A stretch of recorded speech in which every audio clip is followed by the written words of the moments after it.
কথা যখন বলে যে এটা দিস ইজ আওয়ার ল্যান্ড, এই বিষয়ে আপনার কি বক্তব্য? আমি তো বলি এই সবার ল্যান্ড, শুধু ত্রিপুরা মাথার ল্যান্ড, ত্রিপুরা মাথার ল্যান্ড অবশ্যই। আমি বলি this is also my land.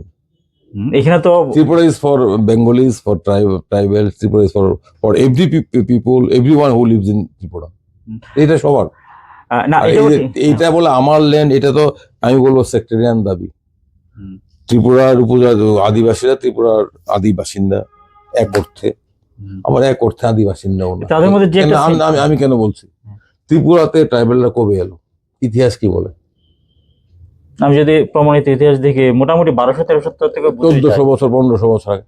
এর আগে ত্রিপুরাতে কারা ছিল? সেই অর্থে ট্রাইবেলরা তো ত্রিপুরাতে আউটসাইডার। উপজাতিরাও তো ত্রিপুরাতে কবে সেই সেই চীন থেকে আরাকান হয়ে মায়ানমার হয়ে কাছাড় হয়ে ভারতবর্ষ ত্রিপুরাতে ঢুকলো কবে? বেশি দিন না, 1400 বছর, 1500, 1600 বছর, বড় জোর। এর আগে ত্রিপুরাতে ভার্জিন ল্যান্ড কেউ ছিল না, কেউ ছিল? তো ত্রিপুরাতে ট্রাইবেলরা পড়ে এসছে। তো এই আমি যদি বৃহত্তর পরিপ্রেক্ষিতে বিচার করি, কে আউটসাইডার বলাটা খুব কঠিন। আর বাঙালিরা শুধু আউটসাইডার কেন হবে? বাঙালিরা তো শুনুন না, বাঙালিরা তো চাকলার জমিদারি। আবার ত্রিপুরার মহারাজা, আবার ত্রিপুরার ট্রাইবেল রাজা তো বাঙালি প্রজাদের এখানে ডেকে এনেছে। কারণ ত্রিপুরার রাজারা বুঝতে পেরেছিল ত্রিপুরাতে যদি পার্মানেন্ট সোর্স অফ রেভিনিউ তৈরি করতে হয়, তাহলে পার্মানেন্ট সেটেলমেন্ট, স্থায়ী চাষাবাদ করা দরকার। এবং আদিবাসীরা বিভিন্ন কারণে স্থায়ী চাষাবাদে অভ্যস্ত না। ত্রিপুরার যে প্লেন ল্যান্ড আছে, সেই প্লেন ল্যান্ডে যদি আমি চাষাবাদ করি, তাহলে it will create a permanent source of revenue, land revenue. সেই কারণে ত্রিপুরা রাজারা প্রচন্ড ইনসেন্টিভ দিয়ে, প্রচন্ড ছাড় দিয়ে এই তৎকালীন পূর্ববঙ্গ থেকে চাষিদের নিয়ে এসেছে। এই রেকর্ডের হিস্ট্রি। তো তারা আগে ত্রিপুরার বাসিন্দা নয়।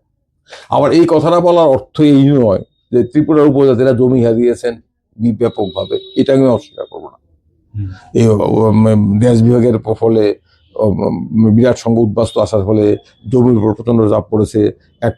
একটা জাতিগোষ্ঠী, প্রবল উন্নত জাতিগোষ্ঠী, আরেকটা জনগোষ্ঠী জাতিসত্তা বিকাশের পথে।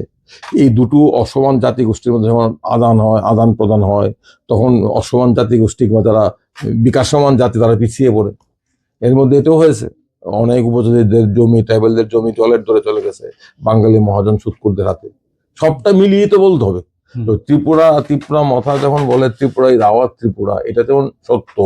আমি যখন বলি ত্রিপুরা ইজ মাই ত্রিপুরা, এটাও সত্য।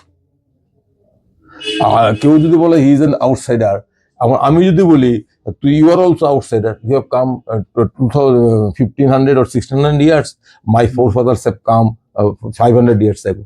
Difference is only, there is a degree of difference. তো এই স্লোগানগুলো কিন্তু আমি মনে করি পলিটিক্সের জন্য, এটা নেরো, এটা সংকীর্ণ রাজনীতি, এটা ত্রিপুরার উন্নয়নের প্রকৃত স্বার্থ জড়িত নয়। আমি মনে করি ত্রিপুরার উন্নতির জন্য, ত্রিপুরার শান্তির জন্য, ত্রিপুরার সম্প্রীতির জন্য আদিবাসী বাঙালিদের ঐক্য দরকার। এটাই ত্রিপুরার মূল শক্তি। কিন্তু ইদানিং তো এটাকে ভাঙ্গার চেষ্টা হচ্ছে, এটাকে ভাঙ্গার জন্য বিভিন্ন সময় বিভিন্ন রকম চেষ্টা হচ্ছে, এখনো চেষ্টা আছে। কিন্তু তা সত্ত্বেও ত্রিপুরা আদিবাসী বাঙালির মধ্যে ঐক্য, এটাই ভবিষ্যৎ। এই সমস্ত সেক্টরিয়ান স্লোগানগুলো ক্ষতি করে ত্রিপুরা, আদিবাসীদের ভালো করে না, বাঙালিদের ভালো করে না। এখন